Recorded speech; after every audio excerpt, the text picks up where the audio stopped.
So they're on their way to trying to get rid of Mike Johnson as Speaker the same way they did with Kevin McCarthy. And Mike Johnson is doing things going completely against what he said his entire life. Like he was against the government spying on you. And now he's for the government spying on you. Mike Johnson? And all it took was one meeting with the CIA. That's all it took. And he got his mind right. Because I guess they showed him, hey, I don't know if you saw the book of all the shit we have on you. Because we've been spying on you. Maybe they show him a really great TED talk. And so we've got all this shit on you. So now you have to come around to our point of view. And he did like that. All it took was one meeting. And Mike Johnson went from a staunch defender of the Fourth Amendment and the right to privacy to, hey, the government has to spy on you. And here now, this is how he justifies all the stuff he's doing now. Becoming just a war. He doesn't care about the United States people at all. All he cares about is funding war and spying on the American people.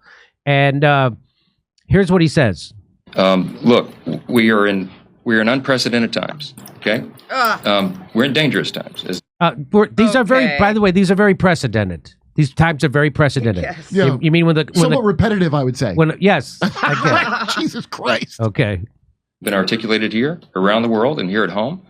We need steady leadership. We need steady hands at the wheel. Look, I regard myself as a wartime speaker. I mean, in a literal sense, we are. He regards himself as a wartime speaker. Why, is Voldemort back? Mike Johnson proclaims that he's a wartime speaker, but what war is America in? America does not need to be in any wars unless fools in Washington make it a self-fulfilling prophecy. What war are we in right now? We're not supposed to be in a war. He considers himself a wartime speaker. An information war. That when I took the gavel, I didn't anticipate that this would be an easy path. Former Speaker Newt Gingrich posted a couple days ago on his social media that this is the hardest challenge that's faced a speaker probably in the history of the country, in the moment we're in right now. Boy, and if there's anybody who's a more credible source on stuff, it's former Speaker Newt Gingrich. Okay. So he wants you to know that. So what he's saying, here's why he's saying that, because he's doing things that the actual voting base of the Republican Party hates. Yeah, he's doing things that they hate. Are you suggesting it's blackmail? And so I think it is. He's trying to say, give me a break, everybody. Yeah, I'm suggesting he got blackmailed by the CIA. What explanation is there for this turnaround on a thing at the drop of a hat? Or they promised him something. But so what he's saying is, hey, I don't want to do this, but we're in war. So the normal order of things, by the way, we're not. Ukraine's doing it, so we don't have to. That's what's so great about sending our money to Ukraine. We're not in war. So here's Thomas Massie. He's jumped on this. By the way, and this is leading, I'm going to tell you how they're getting rid of him. He says, I regard myself as a wartime speaker. Get a grip. We are not at war. You can't use that as an excuse to justify passage of warrantless spying, a bloated omnibus, or $100 billion in foreign aid. And that's what he's doing. And Thomas Massie, who you could disagree with his politics, but he actually has, it seems to me, he's on the right side of a lot of constitutional issues, and he's not a bullshitter like the rest of them. And he doesn't mind going against his party. And this is him going against the establishment, the donor class. He also answers questions when approached by actual journalists. That's right. They try, and he just says the thing out loud that's true. He doesn't run off and go, you're being loud and violent. And he doesn't accuse you of being a Russian, Thomas Massie, which is what he did which is what Ro Khanna did to Max Blumenthal over Ukraine. So I think he means war on the citizens of America. Maybe he's a war. That kind clearly. There's nothing about the border, right? In this amazing omelet. No, yeah, of course. No. So here is what's happened. So now they're going to get rid of him. They're going to try and get rid of him anyway, like they got rid of Kevin McCarthy, because he's going against everything that they're supposed to be for. It's just like when the Squad and Bernie Sanders and the Democrats vote to crush a union strike. Like, what's the point of having you there? Just like when they don't extract anything for their vote from Nancy Pelosi as Speaker, they just vote for their enemy without getting anything for it, without ever pushing Medicare for all, without anything. Okay, here we go.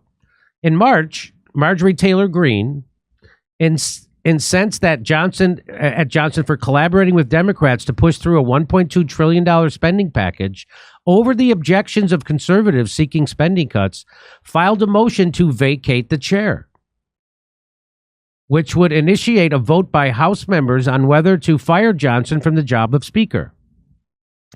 Massie says it's only a matter of time before the House votes on Green's motion to vacate. I mean, get rid of him. The motion's going to get called, okay? Does anybody doubt it? The motion will get called, Massie told reporters after Tuesday's meeting. And then he's going to lose more votes than Kevin McCarthy did. Remember, it took like 13 rounds of votes? Mm-hmm. By the way, Kevin McCarthy, the worst case scenario that could have happened, according to everybody he used to work with, every Democrat I saw on every program, Kevin McCarthy will become Speaker. And then all of a sudden, like, don't take Kevin McCarthy out. But what Marjorie Taylor Greene and Massie failed to realize is that the money transfer from the U.S. Treasury to the international security state is bigger than any individual government or nation. Okay? It'll be done by the time they get him out of there. Is that the thing? Yes. Yeah. Okay. And I have told him this in private, like weeks ago. He's saying he told Johnson that you're going to lose more votes than Kevin McCarthy. And he told him. And Johnson doesn't give a shit. So what does that tell you? And John said, look, they have pictures of me with horses and Japanese anime kids. That's right. So Massie has asked Johnson to first allow the party to select a successor and then voluntarily step down. On Tuesday, Johnson was defiant. He's not going to. Yeah. So Massie's telling him, hey, you can choose, handpick your successor and then step down because we're done with you. He says, I'm not resigning, and it is in my view an absurd notion that someone would bring a vacate motion when we are simply trying to do our job. Oh, he must have been at a Diddy party. Yes. Massie's announcement in the closed-door meeting ruffled feathers. Ohio Representative Jim Jordan voiced his discomfort with the idea, saying, we don't need that. No way. We don't want that. We shouldn't go through that again. That's a bad idea. I think you should go through it again. That sounds very much that when he like says... he blackmailed him? That sounds very much like when Bill Gates told President Trump, when President Trump was going to have a vaccine commission on the safety of vaccines, and Bill Gates says, no, that's bad thing. That's what that sounds like. No, bad thing. On Monday night, Johnson compounded conservatives' anger when he announced he would bring 4 separate measures to a vote. Aid to Ukraine, aid to Israel, aid to Taiwan, and banning TikTok. Thanks, Mike. None of those things have anything to do with helping the American people. None of those things have anything to do with helping the American people. None of them. And you know why they want to ban TikTok? To help Israel. They want to ban TikTok, to help Israel. You're 100% right. TikTok censors people a lot. But TikTok, a third of Americans watch TikToks. 100 million Americans watch TikTok for at least 20 minutes a day, and they're getting their news there, and so they have to stop that. They can't, so they have to stop that. Even though TikTok censors more than Facebook and Instagram combined. It has better news. So what that means is TikTok, the moron platform, is better news than all of the regular news. That's correct. You're getting better news on TikTok. You are. So wow. Look at this is his priorities. His priorities is aid to Ukraine, aid to a fake war that doesn't have any interest of the United States or aid to Israel or aid to Taiwan or TikTok ban. So not one thing that helps anyone in the United States unless you're a transnational corporation or Israel. Oh, it probably helps him. Those pictures not coming out that they have on him is my guess. Here's what he tweeted this. He said, I have just spoken with the House GOP conference on my plan to address national security supplemental legislation on the growing security crisis. The security crisis. This week, we will consider are we in danger of somebody invading us? The answer is no. Well, there is no security crisis in the United States. There is with the untracked illegal mass immigration, though. Right, that's right. There's that one part that he's not handling. But he's not. There is one part that actually is the threat, and that's it. Like what? Our open border, which he seems to be for. This week, we will consider separate bills with a structured and germane amendment process to fund our ally Israel, support Ukraine, strengthen our allies in the Indo-Pacific, pass additional measures to counter our adversaries, and strengthen our national security. It's not I mean, strong enough spying yet. on you. Yeah, it's not all the spying you're already doing ain't enough. You need to strengthen that. I thought it was crazy overreaching, and there's no more habeas corpus, et cetera, et cetera. This was not a very popular tweet, by the way. So it got 6,000 likes, and it got 15,000 responses. That's called being ratioed. He got ratioed almost 3-1, but at least 2-1. Better than those pictures coming out. Better than whatever they have on him coming out. So he's not serving the people, and he knows he's not doing it. Wait, what did he do, I wonder?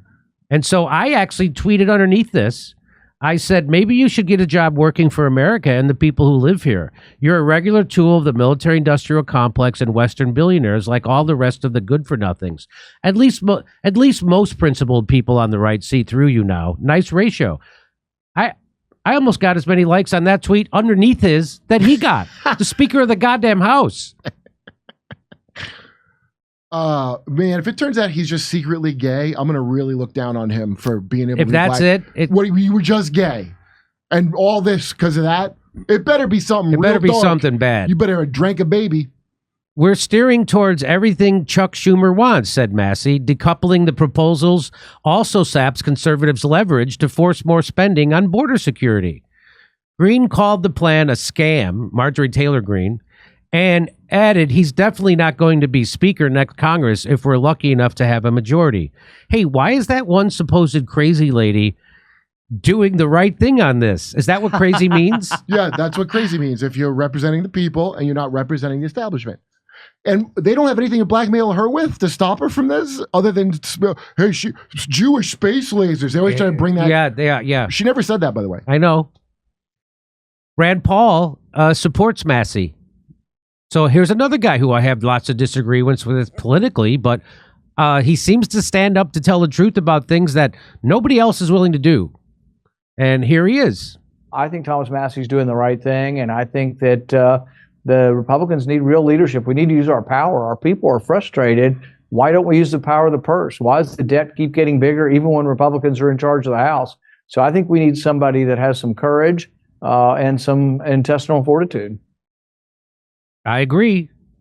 Michael Tracy says Thomas Massie and Marjorie Taylor Greene may not succeed in ousting Mike Johnson, but at least they're willing to challenge their party's leadership, unlike Democrats who almost universally operate as compliant, leader-obeying robots. 100%, he's right. Look, blackmail's a hell of a thing. And somebody tweeted this out. I like this. It said, corporate needs you to find the difference in these two pictures. They're the same picture. Yeah. They serve the exact same people. These two people serve the exact same people. And guess who those people aren't? Those people are not the American people. Does anybody... So your government is your enemy. And I've been saying it for a long time. Your government is your enemy. Your government is your enemy. And the only thing that can save us at this time is a real revolution. I thought it could come electorally. I thought I had high hopes. I'm such an idiot. I had high hopes for Bernie Sanders in 2016. I didn't know what a cuck to power he really was and what a head fake he is. He's just there to make sure that the real revolutionaries stay inside the two-party system and supporting the establishment. That's what Bernie Sanders is. I had to keep my wife out of prison. That's right. That's right. They got to him too. Anything you want to say, Kurt, before we move on? I never believed in any of this shit, but now I can't believe how much I don't believe in it. Come see us on tour. We're going to be in Stroudsburg, Pennsylvania, Cortland, New York, Oakmont, Pennsylvania, El Paso, Texas, San Antonio, Texas, Vancouver, British Columbia. First show sold out. Denver, Colorado, Ashland, Virginia, Athens, Georgia, and Minneapolis. We're coming back to Minneapolis. If you couldn't get tickets last time, there'll be some available this time. We're doing 2 shows. Go to jimmydore.com for a link for all those tickets.